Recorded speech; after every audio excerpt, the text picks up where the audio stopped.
नमस्ते, जय माता दी। कैसे हैं मेरे सभी छोटे बड़े भाई बहन? मेरे माँ बाबूजी के चरणों को छू करके उनका आशीर्वाद लेके आज की वीडियो की शुरुआत करते हैं। उम्मीद करती हूँ आप सभी बहुत अच्छे होंगे और माता रानी से यही दुआ करती हूँ आप सभी हमेशा स्वस्थ रहें और अपने परिवार में खुश रहें। तो अभी हम ऊपर खाना बना रहे थे, वहाँ से जो कुछ भी था सारा अपना सामान लेके नीचे आ चुके हैं और ये शाम का समय है, 4-5 बजे के करीब का। और यहाँ पे ये चूड़ी वाली दीदी आ गई थी, तो हमें चूड़ी पहनना था क्योंकि तीज आ गई है, तो उसके लिए हमें चूड़ी पहननी है। वैसे तो तीज के दिन पहना जाता तो ठीक रहता, लेकिन अभी तीज 2 दिन और रह गई है, तो मैंने कहा आ गई हैं तो पहन लेते हैं। और जब त्योहार आता है तो उसके 2-4 दिन आगे पीछे ही ये लोग आती हैं और हमारे गांव में ऐसे ही सारी लेडीज़ पहनती हैं चूड़ियाँ। सबके घर घर जाके ये पहनाती हैं, सबके यहाँ पूछ पूछ कर पहनाती हैं, पहनना है आपको, तो जिनको पहनना होता है पहनती हैं। तो वैसे तो हम ला लेते हैं वैसी चूड़ियाँ, जब फूट जाती है तो पहन लेते हैं, लेकिन इन लोगों की हाथ की पहनी हुई चूड़ियाँ जल्दी से टूटती नहीं है क्योंकि बढ़िया छोटी छोटी चूड़ियाँ सटी हुई कलाई में पहनाती हैं, जो कपड़ा धोते समय खनकता नहीं है, टूटता नहीं है। तो मैंने कहा चलो पहन लेती हूँ।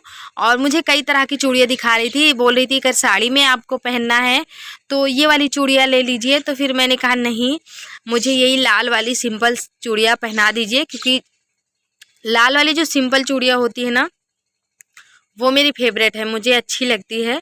लाल वाली सादी चूड़ियाँ ना छूटती हैं और ना पुरानी लगती है, कितनी भी पुरानी हो जाए। और ये इनका बेटा है, साथ में आया हुआ है, तो चूड़ियाँ इन्हीं के हाथों से मैं पहन रही हूँ।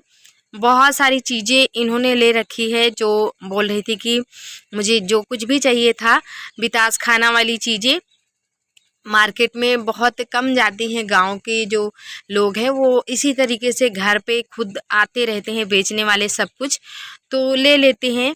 तो मैं भी इनसे पूछ ही रही थी कि आपके पास है क्या, तो ये बोल रही हाँ मेरे पास वितास खाना वाली सारी चीज़ें हैं, बिंदी वगैरह जो कुछ था सारा कुछ इन्होंने ले रखा है। तो फिर मैंने कहा पहले चूड़ियाँ पहना दीजिए फिर हम ले लेंगे। और ये वाले हाथ में ये चूड़ियाँ पहना रही है, मैं यही हाथ से सारे काम करती हूँ, तो बड़ा मुश्किल पहनते टाइम डर भी लगा रहता है कि कहीं टूट के हाथों में लग ना जाए।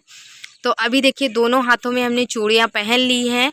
और यहाँ पे मैं बिंदी देख रही थी, जो पत्ते वाली बिंदी है, तो ये बिंदी अच्छी लगी मुझे, तो मैंने कहा इसे भी ले लेते हैं। और अभी बच्चे कोचिंग से आए हैं तो कोई खाना खा रहा है, माही इधर बैठ के खाना खा रही है, सोना उधर सोफे के ऊपर बैठी है चढ़ करके, मानसी इधर बैठी हुई है, और हमारा जो बेटा है वो साइकिल में लगा हुआ है। इनका यही काम है, साइकिल चलाना।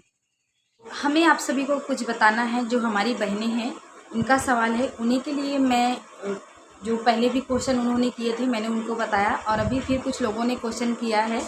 तो कुछ लोगों ने मुझसे, कुछ मेरी बहनों ने पूछा है, छोटी बहनें बड़ी बहनें जो भी हैं, उन्होंने पूछा है कि दीदी जब प्रेगनेंसी 2-3 महीने की होती है या फिर शुरुआत के दिनों से ही शुरुआती चल रहे होते हैं, तो क्या क्या दिक्कत होती है, हमें ऐसी ऐसी दिक्कत हो रही है, तो क्या आपको ऐसा हुआ है या फिर क्या करना चाहिए। तो मैं आपको बताती हूँ, शुरुआती प्रेगनेंसी के शुरुआती दिनों में 4 महीने तक बहुत दिक्कत होती है, जैसे वोमिटिंग होना, चक्कर आना, लेटे रहोगे तो उठने का मन नहीं करेगा, आलस आना, नींद बहुत ज़्यादा आती है, मुझे बहुत ज़्यादा नींद आती है।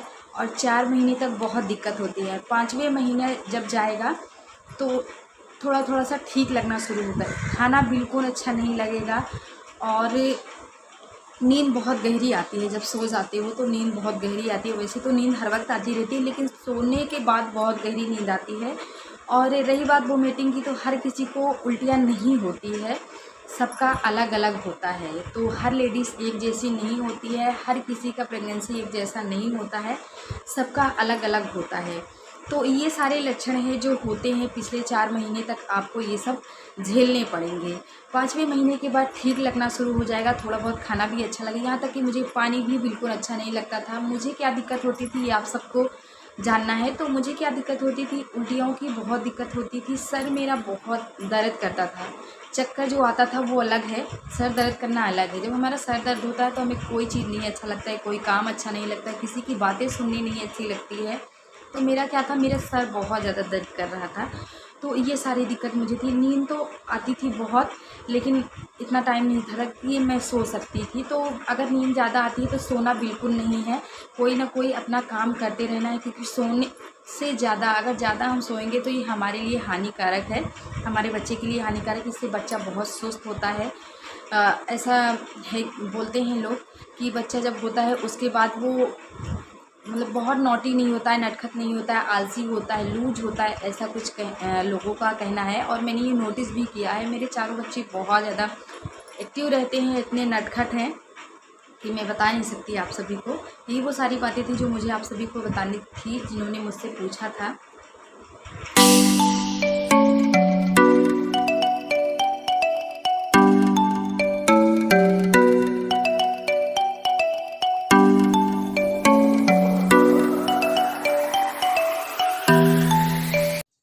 तो दोस्तों, हमने आप सभी के सवालों का जवाब दे दिया है। जो कुछ भी आप लोग पूछ रहे थे हमसे, जो भी जानना चाह रहे थे, वो हमने बता दिया है आप सभी को। और यहाँ हम आ गए हैं हैंडपम्प पे डब्बा धोने के लिए। इसमें पापड़ रखा हुआ था, तो पापड़ खाली हो गया है, तो इस डब्बे को हम धो करके, ये देखिए इधर चरी लेके जा रहे हैं। जिनका जो काम है सब अपना अपना काम यहाँ पे कर रहे हैं। और थोड़ी थोड़ी सी अभी धूप खिली हुई है, तो इसमें पापड़ रखा हुआ था, तो डिब्बा बहुत गंदा हो गया था। तो हम इसमें किचन के लिए पानी भर के रखेंगे, क्योंकि किचन में डब्बा इतना छोटा था नहीं कि हम पानी भर के रखें, तो बार बार हमें आंगन में न जाना पड़े लेने के लिए। तो ये खाली हो गया था, तो हमने कहा बस इसको तुरंत धो के रख लेते हैं। और छोटे छोटे हमारे यहाँ बच्चे हैं, तो पानी में हाथ डाल देते हैं, गंदा कर देते हैं। कितना भी रखो ढक करके, ढक्कन तो लगा रहता है लेकिन हटा करके फिर से उसमें हाथ डाल देते हैं। कभी खाना खाए रहते हैं तो जूठे हाथ पानी में डाल देते हैं, तो चावल चला जाता है, कुछ भी चला जाता है, तो देखने में फिर पीने में मन नहीं भरता है। तो अब हम इस डब्बों को धो लिए हैं, इसे साफ़ कर लेंगे, इसको किचन में रखेंगे। वैसे तो एक लाल वाला हमारा डब्बा था जो पेंट का था, लेकिन 2 हो गए तो ठीक है, अब रखा रहेगा आराम से। देखिए डब्बों को हमने धो लिया है। अब चलते हैं घर में, और ये सूर्य देवता के जाने का टाइम हो गया है, तो ये और ज़्यादा निकल गए हैं अभी। देखिए दोस्तों, अभी हो गया है सुबह का टाइम। तो सुबह का टाइम है, यहाँ पे हमारी बन रही है चाय। तो चाय इंडक्शन है, लाइट है, तो हमने इंडक्शन में ही रख दिया है। ये हमारा ख़राब हो गया है, पता नहीं इसकी जो क्या बोलते हैं, वॉल्यूम जैसे बढ़ाते घटाते हैं ना, तो इसमें बढ़ाने घटाने वाला कम हो गया है। अब हम यहाँ पे बना रहे हैं इन लोगों के लिए सब्जी, टिफ़िन तैयार करना है सबको। उधर हमारी चाय बन रही है और इधर हम सबका टिफ़िन तैयार कर रहे हैं। लहसुन, प्याज, धनिया थोड़ा सा हमने डाल दिया है, हरी मिर्च डाल दिया है, और यही सारी चीज़ें मिला के हम सब्ज़ी बना रहे हैं। और इन लोगों के लिए सब्ज़ी बना रहे हैं, तो हमने कहा साथ में बना लेती हूँ, मैं सब्ज़ी बना लेती हूँ, फिर बाद में मैं दाल बनाती रहती हूँ, क्योंकि दाल नहीं बनता है तो फिर हमारा जो बच्चा है वो भूखे रह जाएगा, कुछ भी नहीं खाएगा। इधर हमारी देखिए चाय भी तैयार हो गई है, और इधर हमारी सब्ज़ी भी छेंक गई है। तो अब हम इधर बनाने लग गए हैं पराठा, और इन लोगों के लिए टिफ़िन में भी पराठा भर के देंगे और इनको खाने को भी देंगे। चाय पराठा ये लोग खा लेती हैं, फिर उसके बाद स्कूल चली जाती है, और इनके टिफ़िन में भी हम चाय पराठा रख देते हैं। कभी कभी पूड़ियाँ बना देते हैं। बाबू को इधर हम दूध दिए हैं, क्योंकि सबको चाय पीते देखकर ये भी चाय मांगने लगते हैं, तो थोड़ा सा इनके सामने दूध में चाय डाल के दे देते हैं। इधर हमारी जो कमान है वो तैयार हो चुकी है, मतलब हमारी पलटन तैयार हो चुकी है। सब लोग, कोई अपना सूट पहन रहा है, कोई बाल में कंघी कर रहा है, कोई कुछ कर रहा है। मैं तो किचन में लगी रहती हूँ, और यहाँ पे मैं टिफ़िन में इनका पैक कर रही हूँ। तो बाल माही के मैं ही बनाती हूँ, और कपड़े वगैरह नहा के ये लोग पहन लेती हैं अपने से। पहले बहुत छोटी छोटी थी तो मुझे दिक्कत हुआ करती थी, लेकिन अभी मेरी बच्चियाँ कपड़े खुद से पहन लेती हैं। इनका बाल देखना पड़ता है, कंघी, और इनके मुंह में जो मॉइस्चराइज़र वगैरह लगाने पड़ते हैं, ये सब देखने पड़ते हैं। बाकी खुद से नहा लेती हैं और खुद से कपड़े पहन लेती हैं। जिस दिन संडे रहता है उसी दिन मैं इन लोगों को नहलाती हूँ, क्योंकि फिर मेरा तो काम होता है, एक लोगों के लिए इतना काम हो जाता है कि दिमाग काम नहीं करता है। माही का हमने बाल भी बना दिया है। तो आज के ब्लॉग को यहीं पे ख़त्म करते हैं। मिलूँगी आप सभी को अपने कल के नए वीडियो में। थोड़ा सा अभी मैं यहाँ पे आराम कर रही हूँ, इसके बाद मैं मेरे काम में लग जाऊँगी। वीडियो का एंड कर देती हूँ, मिलती हूँ कल के नए वीडियो में। थैंक यू दोस्तों, नमस्कार, बाय बाय।